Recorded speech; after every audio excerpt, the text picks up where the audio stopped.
Jadi seolah semua agama disalahkan, seolah agama tidak berhak menempati surga. Surga niku ora iso dileboni krana muslim utawa Islam.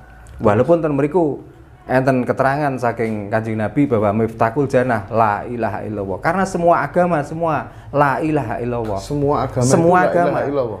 Gak ada agama itu yang gak la ilaha illallah. Cuma cara menyebutnya beda-beda. Esensinya sama. Sekarang pertanyaannya ngeten, nek dekne wong muslim ngerti kira-kira maknane hong wilahing sekarang bawana langgeng.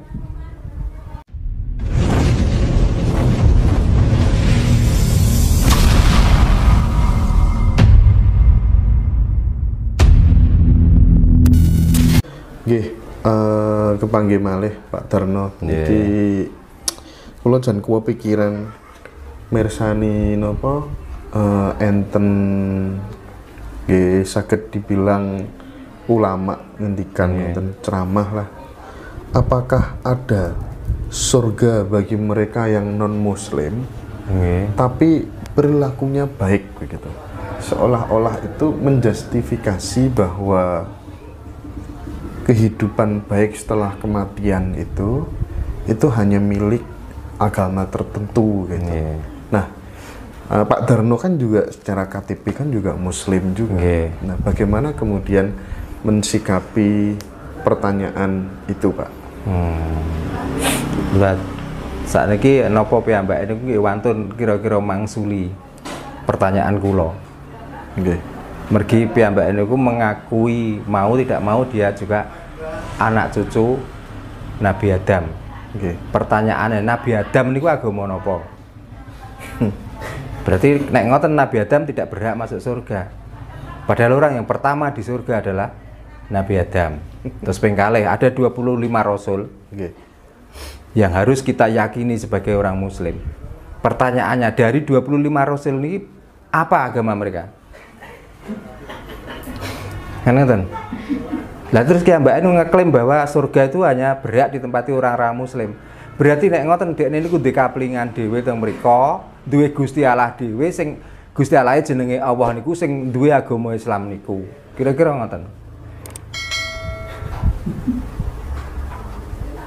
Jadi seolah semua agama disalahkan, seolah agama tidak berhak menempati surga. Surga niku ora iso dileboni krana muslim utawa Islam.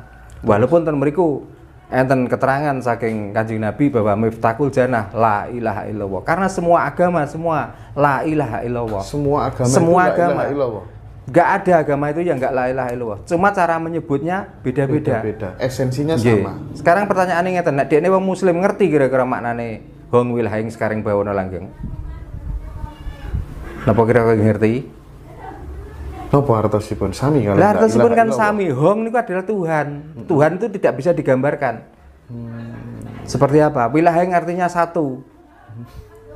Jadi Tuhan itu nggak bisa digambarkan, hanya satu-satunya lah Tuhan.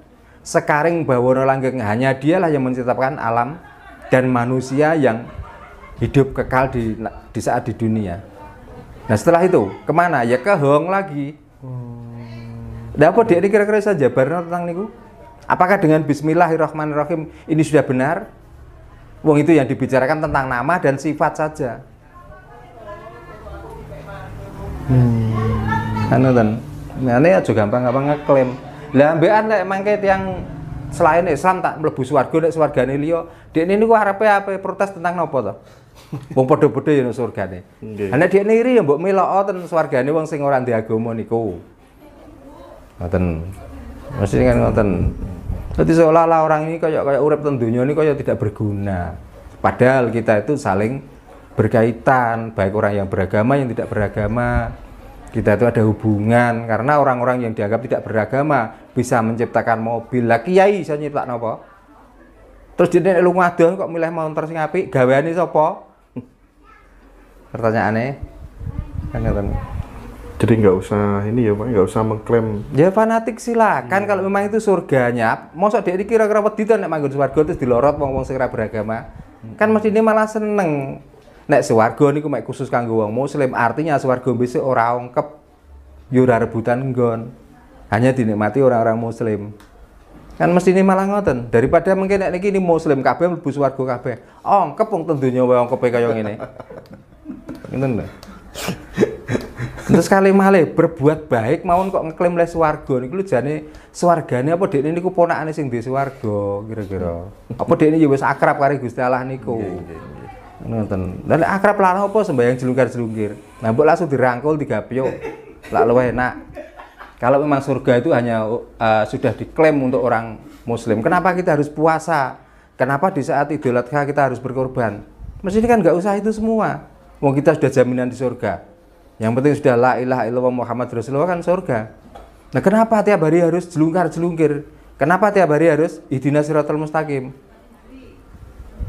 Kok masih minta petunjuk? Itu kan jalan yang benar. Kalau setiap hari ihdinas siratal mustaqim itu kan mengakui diri bahwa masih dalam jalan yang kurang tepat. Lah mangkane wong uripe wae wis ngakoni ora tepat kok ngeklaim swarga. Ngoten lho. Terang. Nah, justru orang yang tidak beragama adalah inilah mungkin yang dikehendaki oleh Tuhan, saya harus di jalan yang baik. Kan beda malah. Nggih. Kan hanya bedanya orang bedino nyembah karo sing bedino nyembah kan ngoten mawon. Artinya aku ora nyembah wong aku ciptaane. Aku dikek swarga ya syukur, dikek neraka ya pancene wis wah aku urip nang donya wae ora milih. Kan ngoten. Napa lek jenengan niku menjing nglairno anak terus anake milih urip ten Amerika ngoten kira-kira? Kan nggih mboten. Otomatis lahir juga di sini. Nah, perjalanan hidup mau ke sana, mau ke sini ya silakan. Ngoten lho. Nah, memang ajaran-ajaran seperti itulah yang saya maksud ajaran pembodohan sebenarnya. Untuk apa? Untuk mencari masa. Begitu dia mendapatkan masa banyak, artinya invest masuk juga banyak. Sampai situ, Pak. Ya pun jelas niki. Pun badhe damel dalil napa? Napa enten yang ngedekno pondok niku gratis tanpa mendapat sumbangan dari mana-mana, itu hasil keringat mereka sendiri atau itu hasil panen atau hartanya memang diinfakkan untuk mendirikan itu. Di balik itu semua masih ada map yang keliling yang mendapatkan donatur dari luar. Terus setelah itu ada orang yang ngaji, nanti juga murid-muridnya juga kena iuran. Mbah niku saithik mbah kata.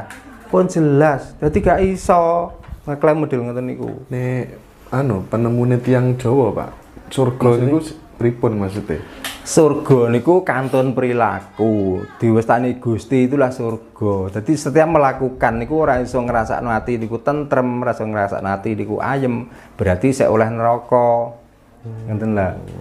Mulane awe teken wong kang kalunyon, awe payung wong kang kaudanan, awe pangan wong kang kaleson, niku harapannya hanya mendapatkan surga. Artinya untuk melatih diri kita itu untuk welas asih wong pun jelas temeriku sifatnya Gusti Allah niku sing paling utama adalah Rahman Rahim. Mulane awak dhewe niku nggih kudu duweni sifat welas asih niku, karena dari Rahman dan Rahim. Rahman niku swarga donya, Rahim niku urusan akhirat. Sami mawon.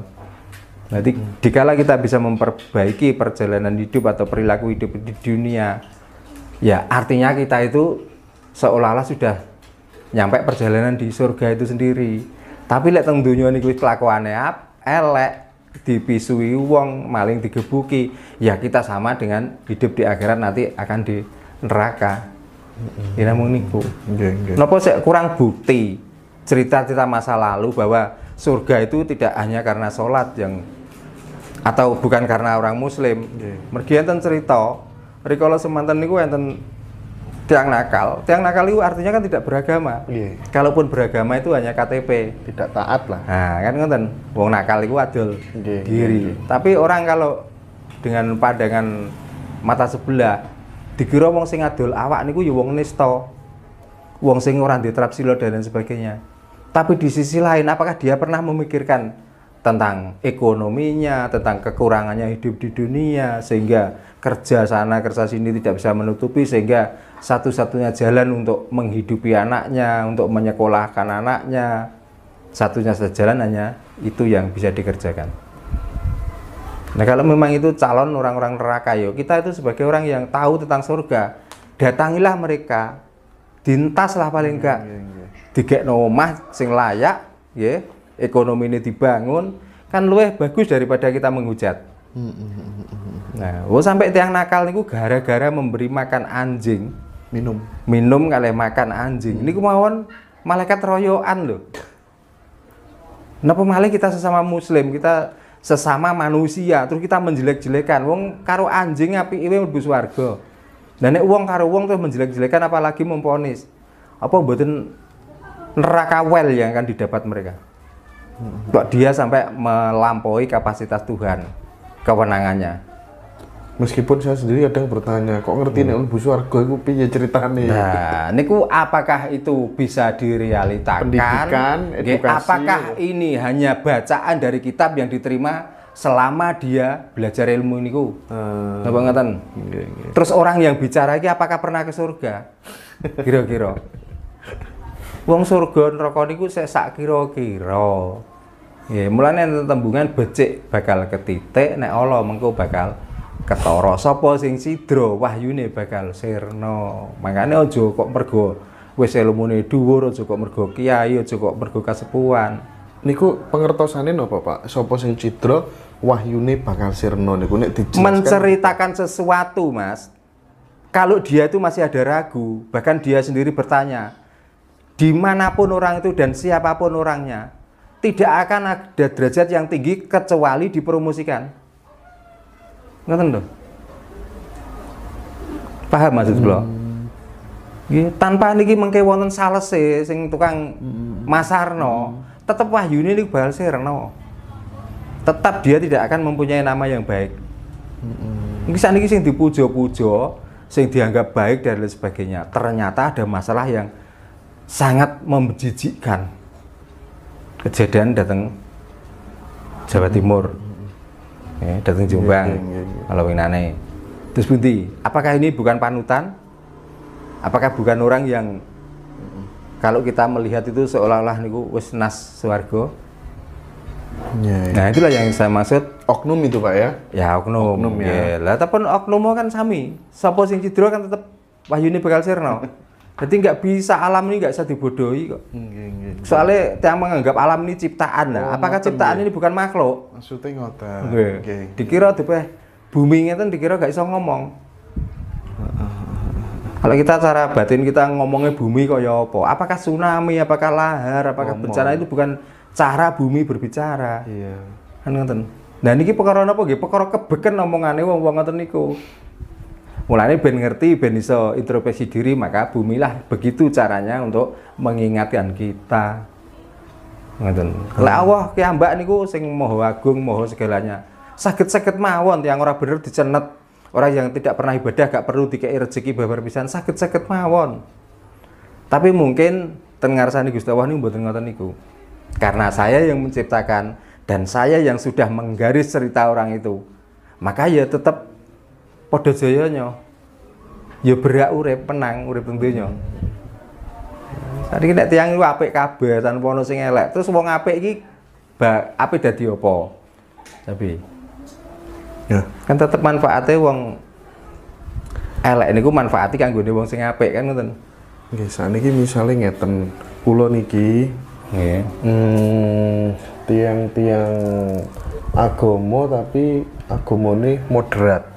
Dadose mboten kecampuran apa ya, kearifan lokal termasuk Jawa dan lain sebagainya, kejawen. Saya melihat orang-orang Jawa, tokoh-tokoh sesepuh di Jawa itu KTP-nya banyak yang Islam, tapi waktunya sholat Jumat nih nggih rokokan ten griya. Terus wayahe sholat riyadin ngoten nggih mboten nate nderek, traweh mboten nate nderek. Akhirnya kan pertanyaan besar itu muncul. Kenapa orang kejawen kok nggak pernah sholat? Terus nyembahi Gusti Allah iku kapan? Nah, bagaimana Pak Darno menjelaskan pertanyaan itu secara halus, tidak secara frontal begitu, sehingga kemudian orang bisa kira, oh ini toh ternyata ngoten Pak maksudnya Pak.